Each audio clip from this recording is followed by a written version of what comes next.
Polyphenols ఇవి natural and powerful anti oxidants.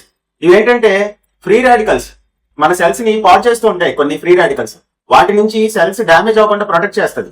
అందువల్ల ageing అన్నది కూడా స్లో అవడం, షుగర్ కంట్రోల్ అవడం, కొలెస్ట్రాల్ కంట్రోల్ అవడం, కడుపు ఇబ్బందులు తగ్గడం, హార్ట్ కి బ్రెయిన్ కి కూడా ఎంతో మేలు చేస్తుంది.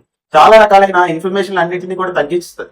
అయితే ఇవి దేంట్లో దొరుకుతాయంటే ఫ్రూట్స్ లో వచ్చేటప్పటికి బెర్రీస్ లో, అంటే స్ట్రాబెర్రీ అని, బ్లూబెర్రీ అని, లేకపోతే క్రాన్బెర్రీ అని బెర్రీస్ లోను, ఆపిల్స్ లోను, గ్రేప్స్ లోను అధికంగా దొరుకుతూ ఉంటాయి. వెజిటబుల్స్ లో వచ్చేటప్పటికి ఆనియన్స్ లోను, పాలకూరలోను ఎక్కువ దొరుకుతూ ఉంటాయి. స్పైసెస్ లో వచ్చేటప్పటికి పసుపు, అలానే లవంగం గాని, దాల్చిన చెక్కలో కూడా ఇవి అధికంగా ఉంటుంటాయి.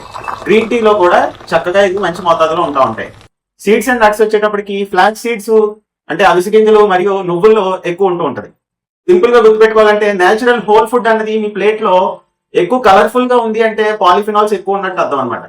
నేచురల్ కలర్ఫుల్ ఫుడ్ అన్నది వెరీ హెల్దీ ఫుడ్. ప్లేట్ అనేది ఎప్పుడు కూడా నేచురల్ కలర్స్ తో నిండి ఉండాలి, అప్పుడైతే ఆరోగ్యకరం అనమాట. హోల్ ఫుడ్స్ తో నేచురల్ కలర్ఫుల్ గా ఉంది అంటే ఆ ప్లేట్ చాలా ఆరోగ్యకరం. Thank you.